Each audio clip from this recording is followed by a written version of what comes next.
Hello, this is the luckiest maths teacher in the world. Thank you so much for tuning into this video on simplifying fractions. So when we simplify a fraction, it means we find an equivalent fraction. So we went through equivalent fractions in a previous video, and that equivalent fraction has the smallest possible numerator and denominator. So what does all that mean? Well, let's look at all of these fractions here. 6 over 12, 4 over 8, 2 over 4.5. They are all equivalent. They are all equal. Each of these fractions equals 0.5. If I were to draw a number line and divide it into twelfths, or eighths, or quarters, or halves, all of these fractions would occupy the same position on the number line. They'd be halfway between 0 and 1. So all of these fractions is equal. But you know, if you're talking about like your team's won half of your games, you don't really say, oh, my team's won 6/12 or my team's won 4/8. The reason is a half is just simpler to understand. This one here, a half, is just written in a simpler way. So all of these fractions are equal, but this one is the simplest of them all. This one is the simplified version because it has the lowest number in the numerator and the denominator. See, this one has a higher numerator, higher denominator. So a half is simplified. So how do you actually go about simplifying a number? Well, remember, two fractions are equivalent if you multiply or divide the top and bottom by the same number. So what you do to the top, you must do to the bottom. All we're going to do to simplify each of these fractions is divide top and bottom by the highest common factor. So let's look at this one here, 8 over 24. So we have to decide what is the highest common factor of 8 and 24. So we've done this previously. That's just saying what is the highest number that goes into 8 but also goes into 24. Well, of course, the answer to that is 8. So what I'm going to do is divide the top by 8, but I must also divide the bottom by 8. This will mean my answer is equivalent. So 8 divided by 8 is 1, 24 divided 8 is 3. 8 over 24 and 1/3 are exactly the same thing. They have the same value and same position on the number line. But this one here is said to be simplified because it has the lowest possible numerator and denominator. Clearly, it's got a lower numerator than 8, lower denominator than 24. So let's do the same here, 6 and 15. So what is the highest number that goes into 6, but also 15? Well, that's 3. So to simplify this fraction, I divide the top by 3 and the bottom by 3. Why am I dividing by 3? It is the highest common factor of 6 and 15. So 6 divided by 3 is 2.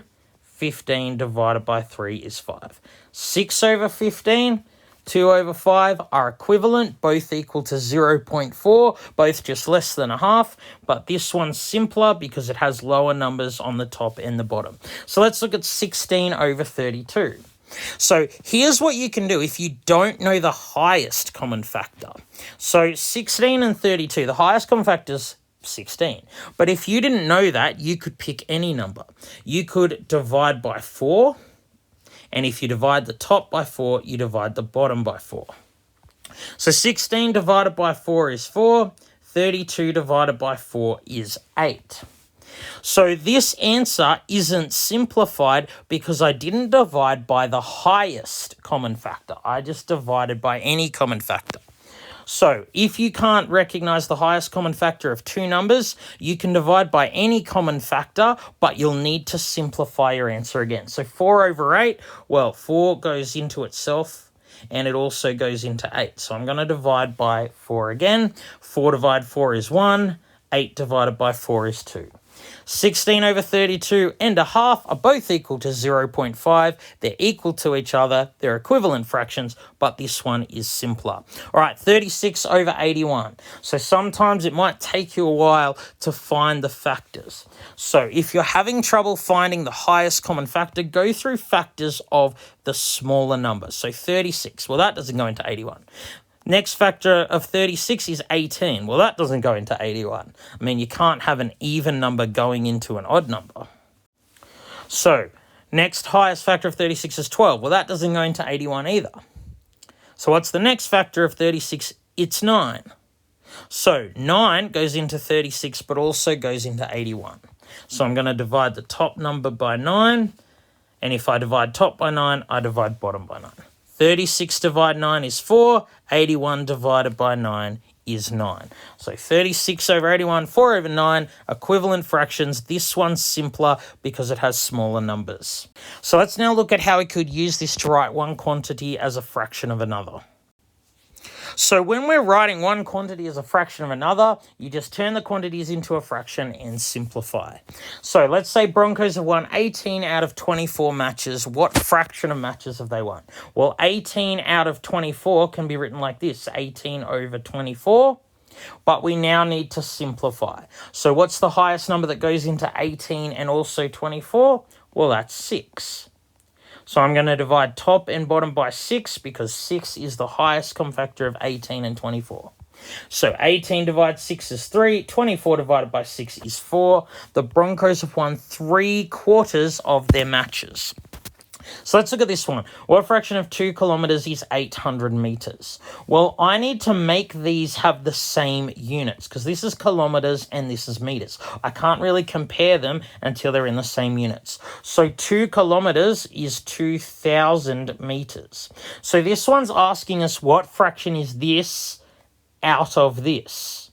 So this one goes on top.